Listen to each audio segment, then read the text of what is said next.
नमस्ते from Norway guys, मैं हूं Arvind and welcome back to our YouTube channel. तो दोस्तों, आज का वीडियो जो है वो है एक कोलैबोरेटिव वीडियो जहां पे हम हमारे जो दोस्त हैं उनसे बात करेंगे जो फिनलैंड में हैं और जानेंगे कि क्या है ऐसे डिफरेंसेस या सिमिलैरिटी नॉर्वे और फिनलैंड में। तो आई थिंक चाहे आप एजुकेशन के पर्पस से आना चाहते हैं नॉर्डिक कंट्रीज या फिर work related, so this video will be very helpful to all of you.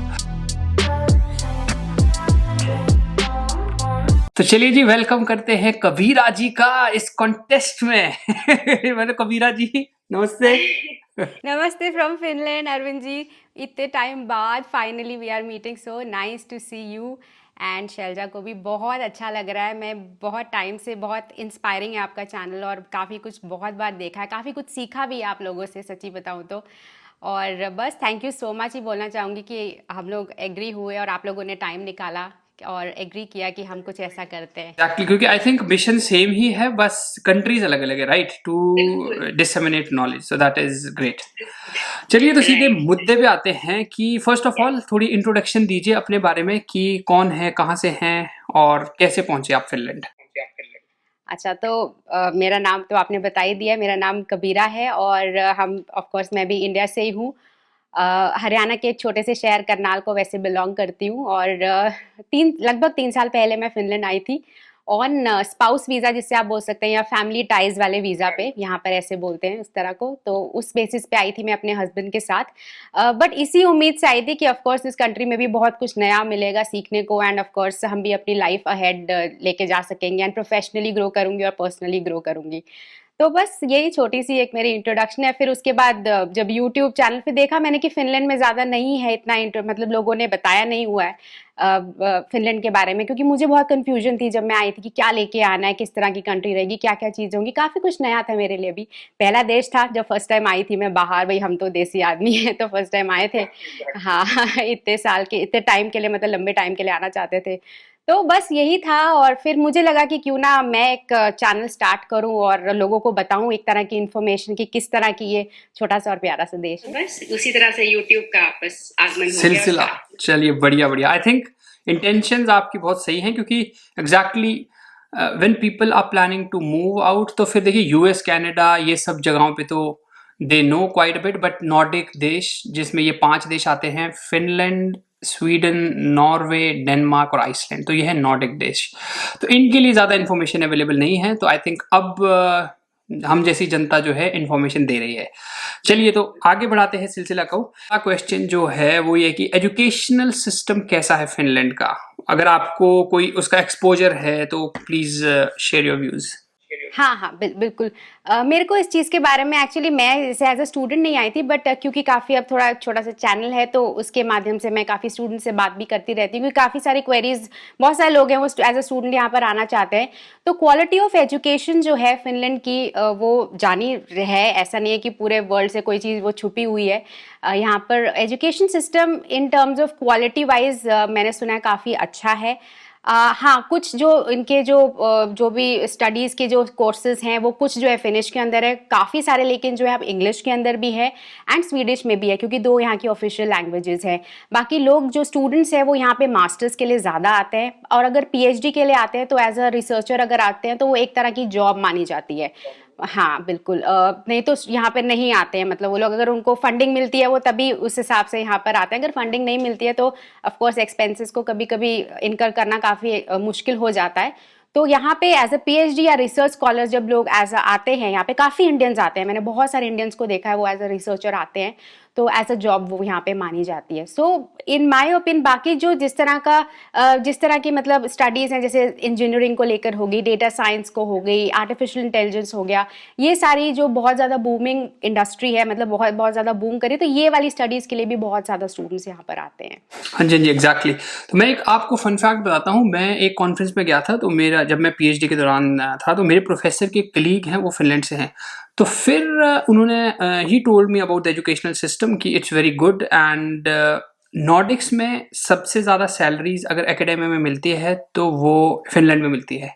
So in that sense and it is a very reputed. सो नॉर्डिक्स में जो है सबसे ज़्यादा रिप्यूट जो है वो फिनिश प्रोफेसर उनकी है।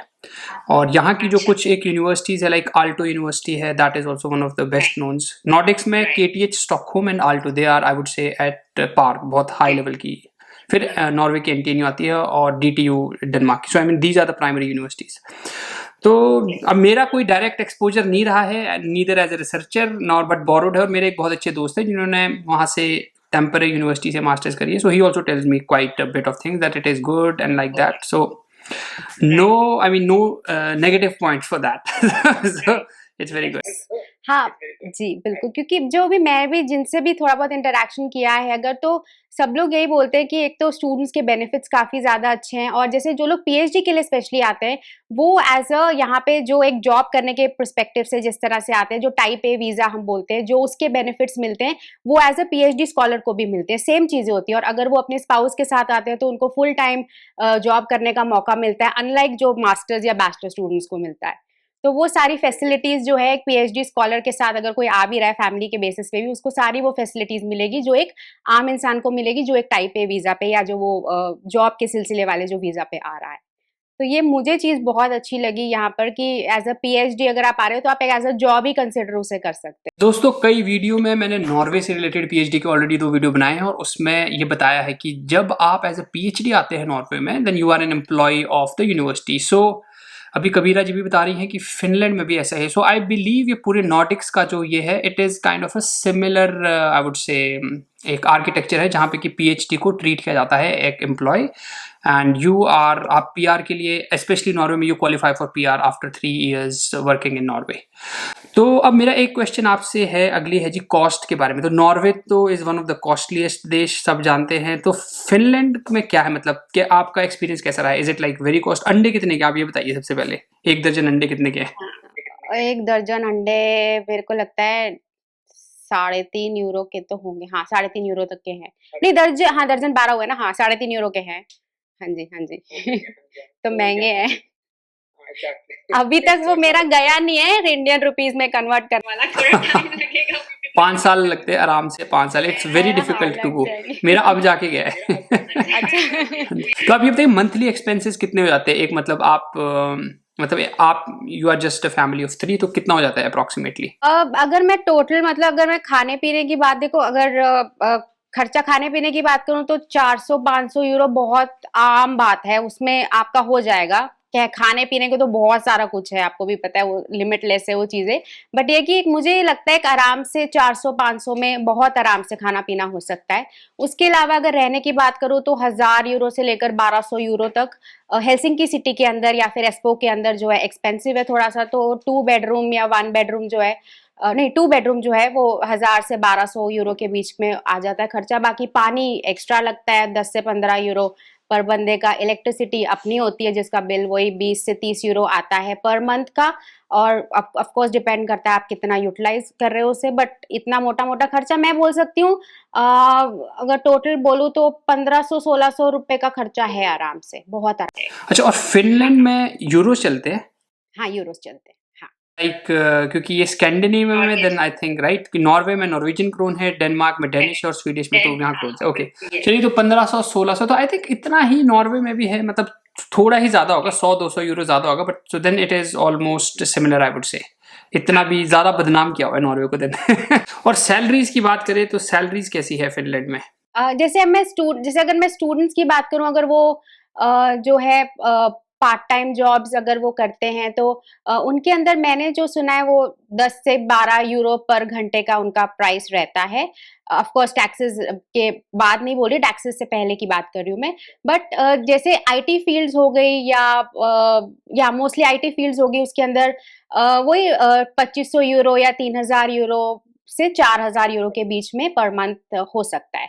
वो अगेन फिर आपके एक्सपीरियंस पे भी डिपेंड करेगा कितना है और किस तरह के आप, क्योंकि आईटी भी बहुत वेरिएबल फील्ड है, काफी उसमें चीजें हो सकती है। बट ऑन एन एवरेज अगर बोलूं तो 2500 से 4000 के बीच में कहीं ना कहीं बात बैठ सकती है।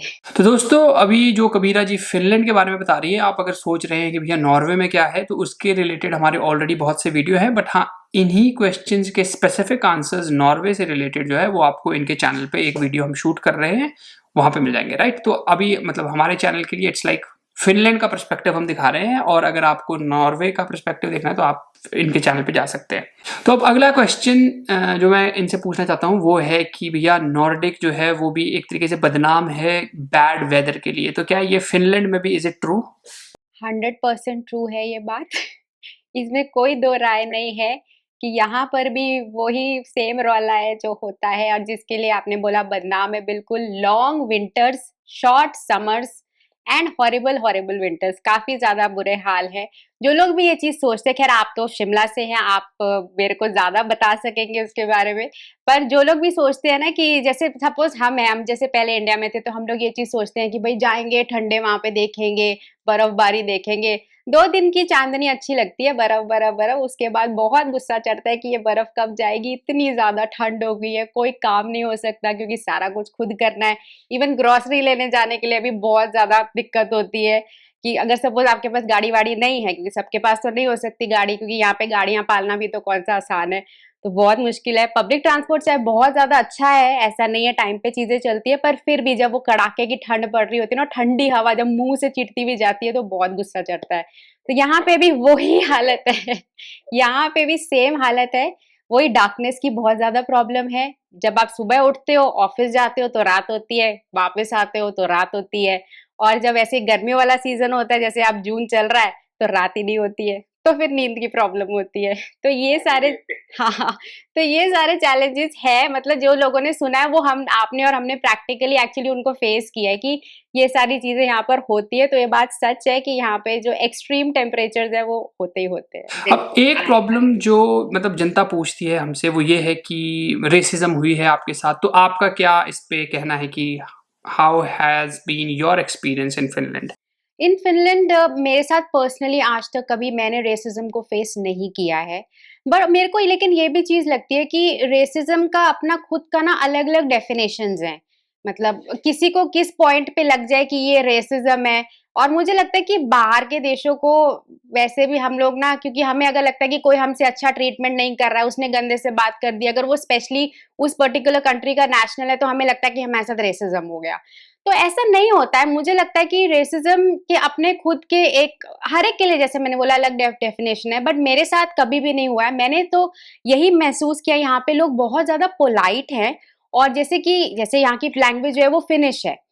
वैसे हालांकि सब लोग कोशिश पूरी करते हैं इंग्लिश बोलने की, बट क्योंकि लोकल लैंग्वेज फिनिश है, तो अगर आप थोड़ा सा भी उनके साथ फिनिश में बात करने की कोशिश करो ना, तो वो एनकरेज करते हैं आपको कि चलो कोई बात नहीं, आपसे चाहे टूटी फूटी भी बोली जा रही है तो, और आपको अच्छे से जवाब देते हैं। और ऐसा ही नहीं है कि कोई दूसरा बंदा, कि कोई फिनिश बंदा है वो बोल रहा है फ्लुएंट फिनिश, तो उसके साथ अच्छे से बात करेंगे, हमारे साथ नहीं करेंगे। मेरे साथ ऐसा नहीं हुआ है। और मुझे ये भी चीज लगती है कि हम ज्यादा, जैसे मेरे भी चैनल पे जो है लोग काफी ज्यादा ये चीज पूछते हैं कि बताओ हमें, आपने कभी फेस किया है रेसिज्म? तो मेरे को ये लगता है कि हम थोड़ा इंडिया में भी तो ये सारी चीजें रोज करते ही है ना कहीं किसी पॉइंट पे। ये सारी चीजों को हमने किसी ना किसी पॉइंट पर, हम उस वर्ड को रेसिज्म नहीं बोलते वहां पे, तो हम बाहर के देशों में पता नहीं क्यों ऐसा ये चीज बोलते हैं कि ये रेसिज्म है। तो मैंने नहीं किया आज तक फेस, आज तक पर्सनली ये चीज को। तो अब लास्ट के 2 क्वेश्चंस है वो ये है कि इंडियन कम्युनिटी कितनी स्ट्रांग है इन पर्टिकुलर फिनलैंड या फिर हेलसिंकी एस्पो में जहां आप रह रहे हैं? इंडियन कम्युनिटी ज़्यादा प्रोमिनेंट है ये वाले एरियाज़ में, हेलसिंकी में और एस्पो में भी। और पहले मैं क्योंकि तांपरे में रहती थी तो वहाँ पर ज़्यादा नहीं थे, वहाँ पे सिर्फ स्टूडेंट्स ही थे जिनसे बात होती थी हम लोगों की, या जो कम्युनिटी थी, और वहाँ पे धीरे धीरे करके उन्होंने अपने ग्रुप्स बनाने शुरू किए। बट हाँ, फिनलैंड में काफ़ी ज़्यादा स्ट्रॉन्ग भी है और काफ़ी ज़्यादा एक्टिव भी है इंडियन कम्युनिटी। यहाँ पे हमारे कुछ ना खुद के ग्रुप्स बने, खुद मतलब फेसबुक पे काफ़ी सारे ग्रुप्स बने हुए हैं, और जो है स्टूडेंट्स के अपने ग्रुप बने हुए हैं। तो जब फेस्टिवल्स होते हैं तो हम यहाँ पर मिलते हैं। खैर कोरोना की वजह से तो अब नहीं मिल पा रहे हैं, बट क्योंकि जैसे दिवाली हो गई, लोहड़ी हो गई, या होली हो गई, इवन 15 अगस्त हो गया, तो यहाँ पे काफी सारे प्रोग्राम्स और फंक्शंस होते रहते हैं। यहाँ झंडा भी हम लोग फहलाते हैं एक साथ मिलके, नेशनल एंथम भी गाते हैं। तो स्ट्रॉन्ग, मतलब मुझे लगता है चाहे कम लोग हैं यहाँ पे, ज्यादा फैमिलीज नहीं है ऑफकोर्स, बट जितनी भी हैं वो आपस में काफी ज्यादा स्ट्रॉन्ग है। हाँ जी, हाँ जी। तो I think this is very much similar जो कि नॉर्वे में है, बिल्कुल। मतलब बस आप फिनलैंड की जगह नॉर्वे वर्ड यूज अगर करेंगे तो the scenario is completely same. अब देखिए लास्ट क्वेश्चन है, खासकर स्टूडेंट्स ये जानना चाहते हैं या कि भैया लैंग्वेज का क्या, language is it a major obstacle? मतलब एक तो डेली लाइफ में और दूसरा जॉब्स में, तो what are your thoughts about it? See what I feel is कि जैसे मैंने बोला कि लैंग्वेज यहाँ पे दो हैं, फिनिश एंड स्वीडिश है। सब लोग इंग्लिश बोलते हैं, सब लोग इंग्लिश समझते भी हैं।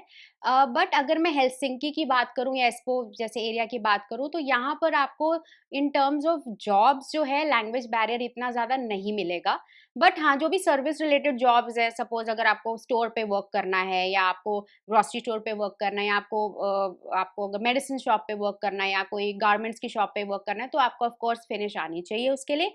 अगर आपको इतनी फ्लुएंट भी नहीं आती बट आप थोड़ी बेसिक कर सकते हो, तो आप एज अ कैशियर वहाँ पे लग सकते हो। But to be really honest, आपको फिनिश किसी हद तक आनी चाहिए, क्योंकि जितनी भी जनता वहाँ पर आएगी वो मोस्टली फिनिश है।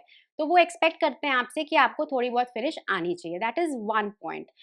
Secondly, but IT jobs on the other hand या फिर जो ऐसी कंपनी जिनकी ऑफिशियल लैंग्वेज इंग्लिश है, वहाँ पर आपको इंग्लिश लैंग्वेज बैरियर बिल्कुल भी नहीं दिखेगा। वहाँ पे तो आप जो है यूज़ कर सकते हैं as a English as a language. But मेरे पर्सनल व्यू पॉइंट में मुझे ऐसा लगता है, अगर आप उसके देश में हैं, तो अगर आपको उनकी कम्युनिटी के साथ मिंगल होना है, तो आपको किसी ना किसी हद तक लैंग्वेज थोड़ी बहुत आनी ही चाहिए। हाँ जी, सेम यही सिनेरियो है, exactly same. But finish is it a tough language आपके हिसाब से? क्योंकि नॉर्वेजियन तो इतनी टफ नहीं है सीखने में। Finish is it tough? आप क्या कहेंगी? मैं ये बोलूँगी कि मैंने फिनिश सीखी है।